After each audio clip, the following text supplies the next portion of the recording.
కొందరు ఏంటంటే మేము కాస్ట్‌లీ వైన్ తాగుతాం. అది కూడా డైలీ లిమిట్‌లో ఒక పెగ్గు, 2 పెగ్గులే తాగుతాం. సిగరెట్ కూడా మేము ఫిల్టర్ తాగుతాం. ఇలా మాకేం జబ్బు రాదు, మాకు గుండెపోటు రాదు అని ఫీల్ అయితూ ఉంటారు. అలాంటి వాళ్ళకి ఏం చెప్తారు? అంటే ఒక పాము విషం ఉంటది. ఓ తేలు విషం ఉంటది. హ్మ్. ఆ! తేలు విషం, పాము విషం కంటే కొంచెం తక్కువ పవర్ అని చెప్పొచ్చు గానీ, సేఫ్ అని చెప్పలేము. హ్మ్. అలానే ఒక కొంచెం ఒకటే సిగరెట్ తాగుతాను sir.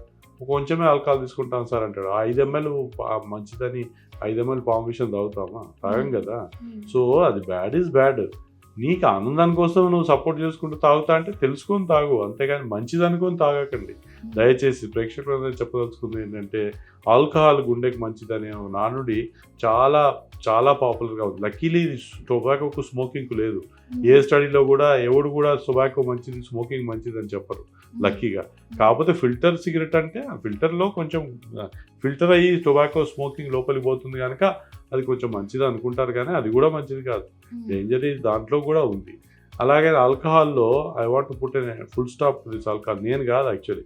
Melinda Bill Gates Foundation వాళ్ళు మన ఈ సైన్స్ రిసర్చ్‌లో దీనికి ఫుల్ స్టాప్ పెట్టాలని కోట్ల పైసలు డొనేషన్ చేసి హ్మ్. ఒక మంచి గ్రూప్స్ ఆఫ్ సైంటిస్ట్‌ని, ఎక్స్‌పర్ట్‌లను జమ చేసి ఈ ఒకరేమో ఆల్కహాల్ వైన్ మంచిదంటారు, ఒకరు బీర్ మంచిదంటారు, ఒకరు విస్కీ మంచిదంటారు, ఒకరు హ్మ్. పెద్దవాళ్ళకి మంచిదంటారు, ఒకరు చిన్నవాళ్ళకి మంచి ఏందయ్యా దీనిది ఏదో ఒకటి సెటిల్ చేయండి అని చెప్తే ఒక 150 కంట్రీస్‌లలో హ్మ్. దాని తర్వాత 18 ఏళ్ల నుంచి 81 ఏళ్ల వయసు వాళ్ళకి ఆడ, మగ తేడా లేకుండా ఈ వైను, బీరు, విస్కీ అన్నిటి మీద టెస్ట్ చేశారు. ఒక గ్రూపు 10,000 మందికేమో రెగ్యులర్‌గా ఇవన్నీ తీసుకున్నట్టు, ఇంకొక హ్మ్. 10,000 మందికేమో స్ట్రిక్ట్‌గా ఉండి ఏం లేనట్టు చూస్తే ఆల్కహాల్ తీసుకున్న వాళ్ళలో ఏ వయసులో కూడా, ఏ విధమైన ఆల్కహాల్ కూడా, ఎంత మోతాదులో తీసుకున్నా కూడా ఏమి లాభం లేదు. On the other hand heart అటాక్‌లు ఇండియాలో అయితే పర్టిక్యులర్‌గా ఇంటర్ హార్ట్ స్టడీ అనే వేరే స్టడీస్‌లలో ఆల్కహాల్ తీసుకోవడం వల్ల హార్ట్ అటాక్‌లు ఎక్కువగానే సంభవించినాయి కానీ తగ్గలేదు. ఇది అందరూ తెలుసుకోవాల్సినది.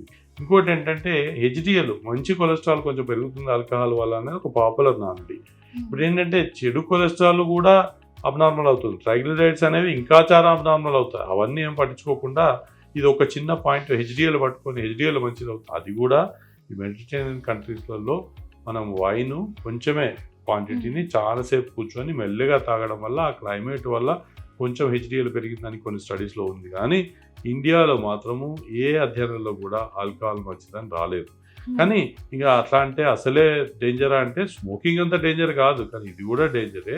కానీ హ్మ్. ఏదో సోషల్‌లో అకేషనల్ సోషల్ డ్రింకో, ఆనందానికో రోగి తీసుకుంటున్నాడంటే దాన్ని కాదనలేం గానీ, మంచిదనైతే తీసుకోకూడదు. ఇది తెలుసుకోవాల్సిన విషయం. ఏందంటే ఆల్కహాల్ తీసుకోవడం వల్ల లాభాలున్నాయి అని తీసుకోకూడదు. హ్మ్. సో, ఇది అందరూ తెలుసుకొని దానికి మితంగా తీసుకోకుంటే మంచిది. తీసుకోవాలనుకుంటే గనక ఎప్పుడో ఒకసారి మితంగా తీసుకుంటే పర్లేదు గానీ, ఇలా అంటే మళ్ళా డాక్టర్ శ్రీనివాస్ కుమార్ గారు తీసుకోవచ్చన్నారని చెప్తారు. అది కరెక్ట్ కాదు. నేనైతే రికమెండేషన్ పరంగా వద్దనే చెప్తున్నాం. కానీ ఏదో సోషల్ అకేషన్స్‌కో, దేనికో హ్యాపీగా ఉండడం కూడా ఇంపార్టెంట్ మళ్ళా. హ్మ్. నన్నేం ఆల్కహాల్ తీసుకోకుండా అయిపోయినా అని ఊరికే బాధపడుతుంటే అది ఇంకా డిసడ్వాంటేజ్ వాడికి. అలా కాకుండా హ్యాపీగా ఉంటే కనుక ఆల్కహాల్ తీసుకోకుండా, స్మోకింగ్ అయితే అసలే టచ్ చేయకుండా ఉంటే మంచిది.